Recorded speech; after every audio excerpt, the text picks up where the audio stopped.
Damos la honra y la gloria al Señor por su inmensa misericordia y por su amor para con cada uno de nosotros.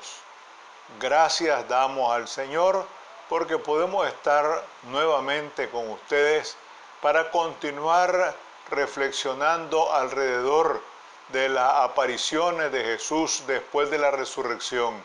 Lo único que en esta ocasión queremos hacerlo desde el punto de vista de San Lucas. Recordemos y tomemos muy en cuenta que cada evangelista tiene una perspectiva diferente, pero que todos llegan a la conclusión de la realidad de la resurrección. En el capítulo 24 de San Lucas, partiendo del versículo 13, dice la palabra lo siguiente: dos de ellos iban el mismo día a una aldea llamada Emaús, que estaba a 60 estadios de Jerusalén, más o menos son unos 11 kilómetros. Hablaban entre sí de todas aquellas cosas que habían acontecido.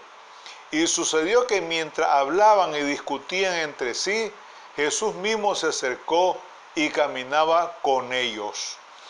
Estos dos discípulos no pertenecen al grupo de los 11, sino que son otros discípulos. Recordemos que a Jesús le siguieron muchas personas y habían otros discípulos también. Lo único que él hizo una selección entre todos los que le seguían. Y aquí se trata de dos discípulos que no son de los 11 y que han emprendido un viaje a una aldea llamada Emaús, a 11 kilómetros de Jerusalén. Y lo interesante de este asunto es que esta pareja de discípulos van comentando, van hablando acerca de lo que ha sucedido, acerca de ese acontecimiento que se ha dado, y ellos discutían y ellos entre sí, y estaban en eso o caminaban hablando de eso cuando Jesús se acercó a ellos. Pero hay algo que posiblemente no les permitía a ellos darse cuenta o descubrir la presencia misma de Jesús, porque la misma palabra dice que estaban tristes, estaban preocupados, se notaba en ellos algo que no era, digamos, normal.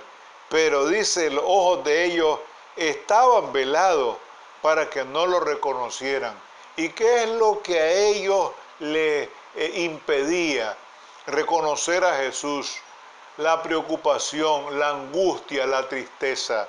Muchas veces nos sucede eso también, y lo hemos dicho en otras ocasiones, que a veces nos sentimos tan abrumados, tan desesperados, que nos olvidamos de invocar la presencia del Señor, sabiendo que lo tenemos muy cerca, que podemos invitarlo y decirle: Señor, te necesito, ayúdame, ilumíname.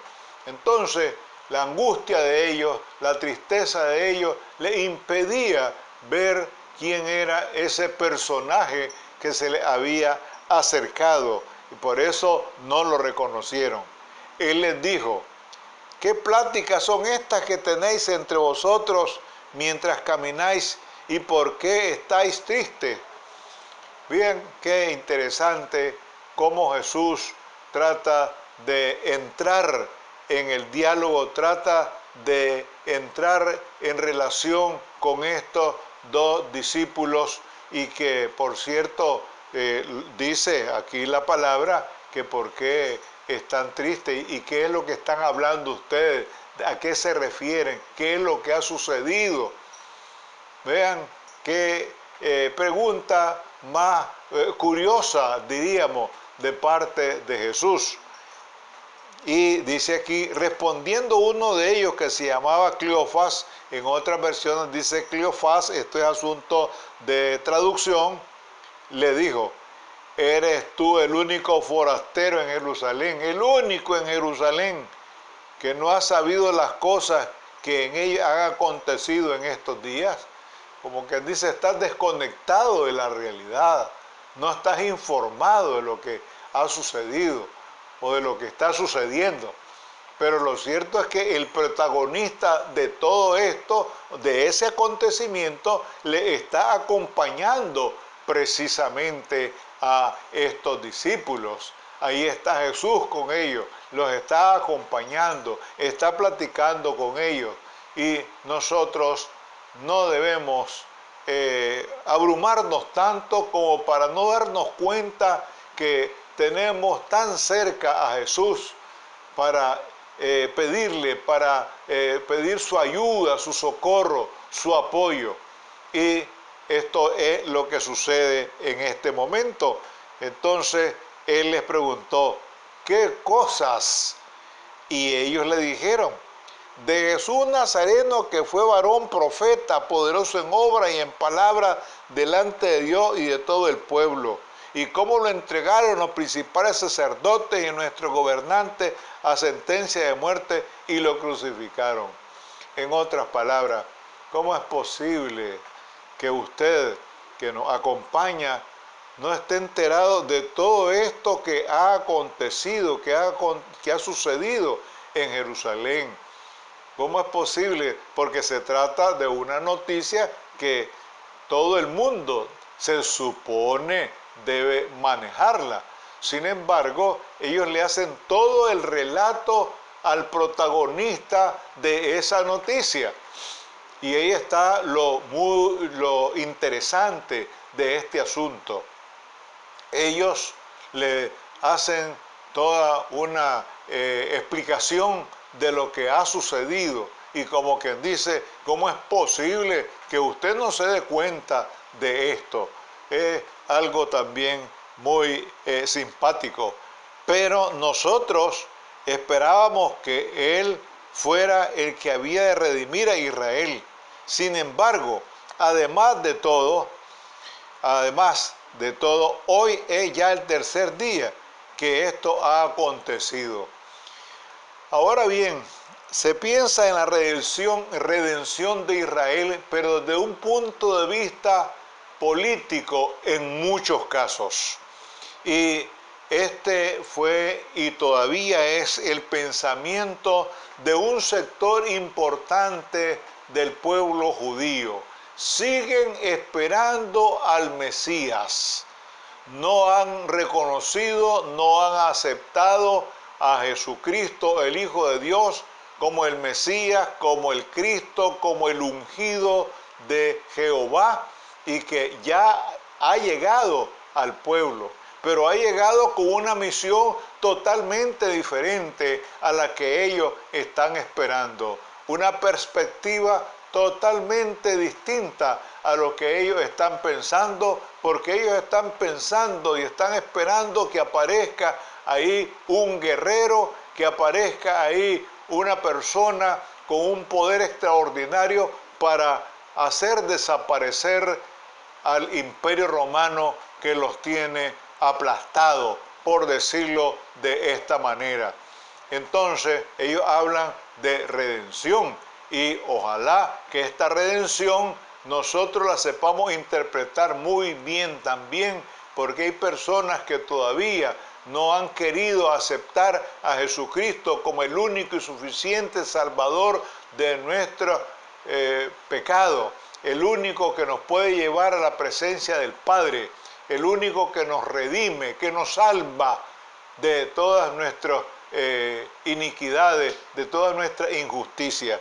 Entonces dice, aunque también nos han asombrado unas mujeres de entre nosotros, las cuales antes del día de reposo fueron al sepulcro. Como no hallaron su cuerpo, volvieron diciendo que también habían visto visión de ángeles quienes dijeron que Él vive. esta información es tan actualizada, por decirlo de esta manera. Quiere decir que los caminantes, a pesar de todo eso que han escuchado, a pesar de tener conocimiento de este asunto, todavía en ello había tristeza, había pesar, no estaban muy claros de lo que estaba sucediendo, pero estaban relatando lo que sí se había dado y la experiencia que habían tenido estas mujeres que habían ido al sepulcro y que no habían encontrado el cuerpo del Señor, sino que dice que habían visto visión de ángeles quienes dijeron que Él vive. A pesar de eso, pues todavía como que no es suficiente para estos discípulos, para estos caminantes a esa aldea, a ese pueblo de Emaús. Y fueron algunos de los nuestros al sepulcro y hallaron así como las mujeres habían dicho, pero a él no lo vieron.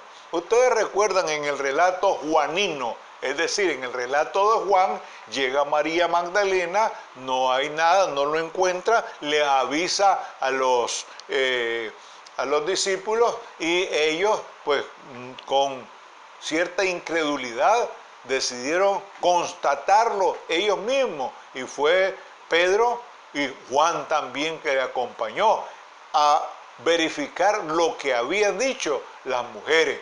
¿Y qué sucedió? Pues también que se dieron cuenta que no estaba el cuerpo del Señor ahí. Y dice que entonces Él les dijo, ¿Él quién? Pues Jesús, insensato y tardo de corazón, para creer todo lo que los profetas han dicho. ¿No era necesario que el Cristo padeciera estas cosas y que entrara en su gloria? Recordemos, por ejemplo, en San Mateo, en varias ocasiones, reiteradas veces, Jesús les dijo a sus discípulos que Él iba a morir y que iba a resucitar al tercer día. Es decir, ellos tenían conocimiento de esto, pero para ellos resultó muy difícil eso de la resurrección. Como para muchas personas todavía dudan de que Jesús haya resucitado. Sin embargo, están buscando todavía de una manera ridícula los restos de Jesús y no los van a encontrar jamás, aunque levanten todo el terreno de Jerusalén y no lo van a encontrar nunca. ¿Por qué? Porque Él ascendió a los cielos y los discípulos mismos lo vieron. Es decir, que ellos fueron testigos de esa ascensión y es el único que ha ascendido a los cielos según la Biblia, nadie más. Eso de que por ahí dicen que alguien fue y volvió, eso es pura fantasía, ese es un puro cuento, no es lo mismo que Jesús haya ido al cielo. ¿Por qué? Porque Él bajó del cielo, vengo del Padre y voy al Padre, dice la Biblia. Entonces, no debemos confundir estas cosas y muchas personas se dejan llevar, se dejan arrastrar por esos cuentos así, esos cuentos de hadas. Y aquí nos damos cuenta que la Biblia dice que Jesús fue llevado al cielo y en presencia de sus discípulos. Entonces, ¿qué pasa? Y comenzando, dice, desde Moisés, y siguiendo por todos los profetas, les declaraba en toda la Escritura lo que de él decían. Nosotros podemos ver en toda la palabra, en toda la Biblia, que se habla de Jesús y se habla también de todo ese itinerario de él, lo que iba a suceder, de todo ese transitar de Jesús y cómo le iba a ir, lo que le iba a suceder, lo que le iba a pasar. Y eso pero de una manera muy clara lo señala el profeta Isaías. Entonces, esto ya se había anunciado, pero ¿cómo es posible que después de ser anunciado, ustedes todavía no creen. Ustedes todavía no están claros de esta realidad, les dice Jesús. Y hay muchas personas todavía que dudan de lo que dijeron los profetas. Y resulta que es palabra de Dios. Es una palabra, sea Dios veraz y todo hombre mentiroso, dice Pablo a los romanos. Y aquí dice, llegaron a la aldea a donde iban, y él hizo como que iba más lejos. Jesús hizo como que iba más lejos, pero ellos lo obligaron, óigase bien, lo obligaron a quedarse. Qué interesante, ¿no? Es decir, que estos discípulos se sintieron tan bien acompañados que le solicitaron que se quedara, que no siguiera su camino. Y lo interesante de todo esto, que dice aquí la palabra, quédate con nosotros, porque se hace tarde y el día ya ha declinado. Quiere decir que ya estaba anocheciendo. Entró pues a quedarse con ellos. Qué complaciente Jesús. Jesús resucitado complace a estos discípulos, que no son de los 11, sino son otros. ¿Qué vemos aquí? Que Jesús está siempre presto, dispuesto, anuente a ayudarnos, a favorecernos, a complacernos. Imagínense ustedes, a complacernos. Ellos lo obligaron, como quien dice, hicieron presión en él para que se quedara con ellos, además que ya estaba anocheciendo. Y recordemos que los judíos no acostumbraban a caminar de noche, siempre buscaban la luz del día. Entonces, así como Jesús se apareció, acompañó y se identificó con los caminantes de Emaús, también Él está presto, dispuesto, como dijimos anteriormente, a identificarse con cada uno de nosotros cuando nos dice, venid pues ahora. He aquí yo estoy a la puerta y llamo. Él nos está invitando y nosotros debemos aceptar esa invitación. Gracias, Señor, porque a través de tu palabra podemos darnos cuenta que tú estás siempre dispuesto, listo y presto para ayudarnos, para iluminarnos, para dirigirnos en el camino correcto. Gracias, Señor, porque tú eres grande, eres bueno y maravilloso. En el nombre de Jesús, tu Hijo amado. Amén.